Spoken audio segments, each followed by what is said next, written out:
Hi everybody, welcome back to Cat's Book Nook. Today is another Top 5 Wednesday video, and this week's topic is children's books.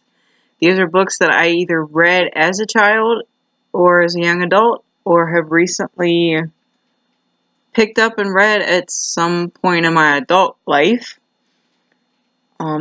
These are in no particular order whatsoever, so I'm going to stop rambling now and just tell you what I got in my stack.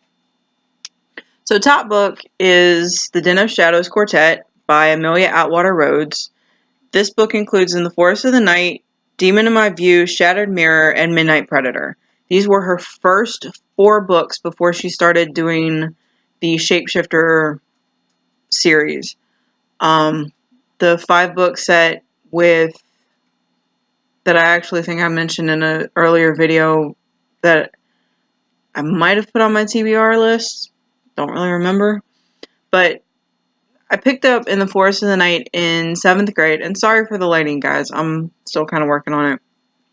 But I picked up In the Forest of the Night. It's in 7th grade. Read that cover to cover probably 100 times that year.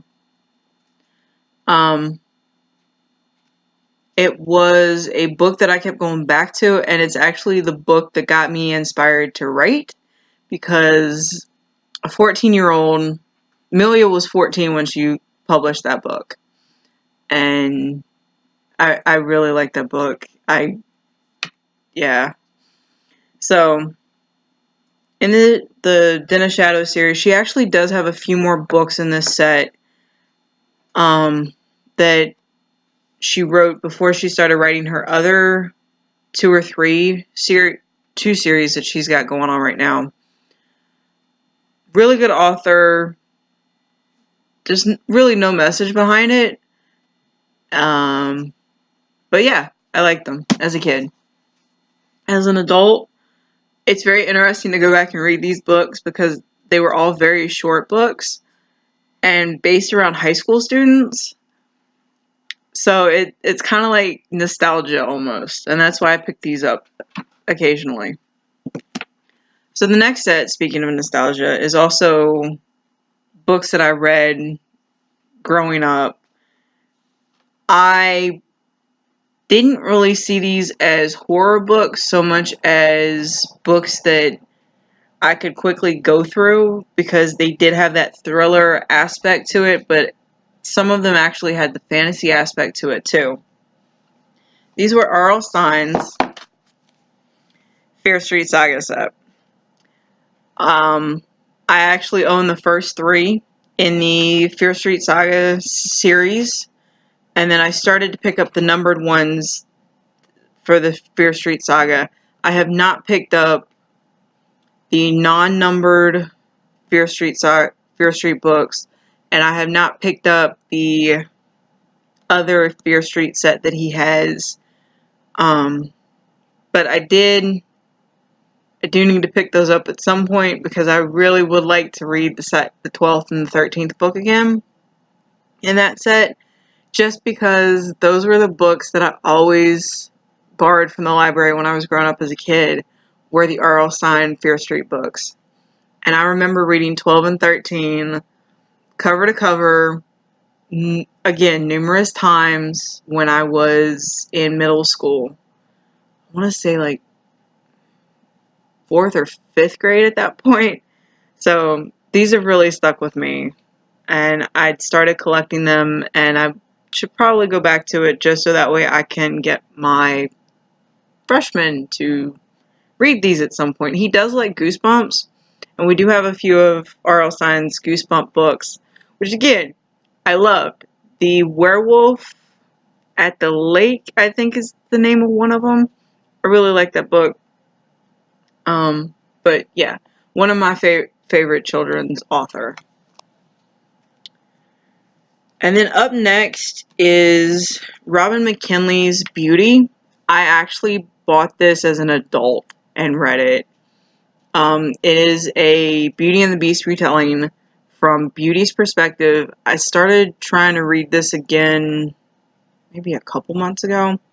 But it's basically Beauty's side of the story instead of just the Beast side. And Beauty has some self-esteem issues in this book, and it goes back to the traditional telling, not the Disney version, but the traditional telling where her father actually has 3 daughters and not just one.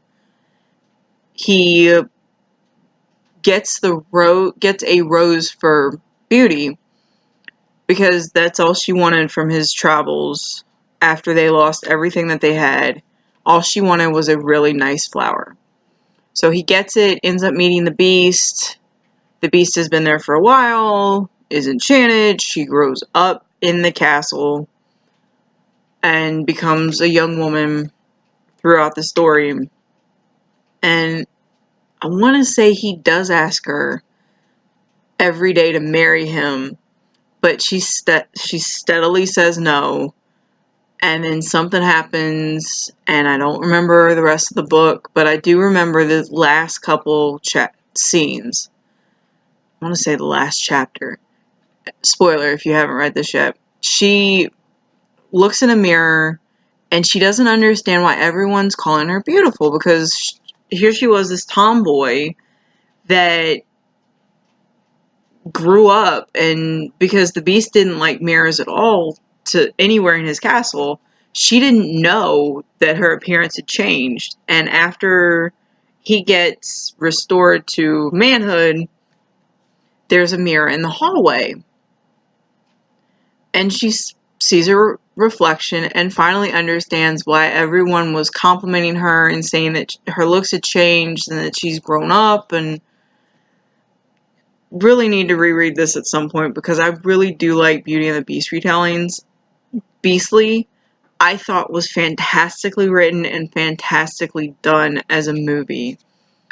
When I cross-stitch and I need something to get lost in, I'll go to that movie just because I know that movie almost by heart at this point. Don't ask me to quote it, but I've watched it a lot. That and Shrek. But Shrek is not on this list, so moving on to the next book. Next up is The Fault in Our Stars by John Green. I actually like this book. I like the characters, Hazel and Augustus. I think that was the dude's name. But yeah. I haven't read this book in a while, so that's why I'm kind of flipping through it to kind of see where I'm at.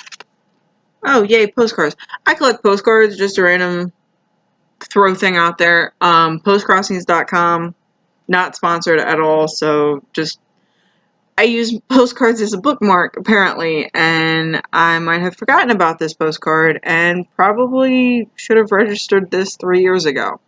That's how long it's been since I read this book, and it actually got sent on my birthday 3 years ago. Go figure. But Hazel has stuff going on, August has stuff going on, and Augustus, it is Augustus, has stuff going on, and it's very interesting to see young adults who are still in high school deal with very adult situations. I really thought the end was going to be different than what it was. I was happy to see that not happy. This book does not make you happy. This book makes you cry.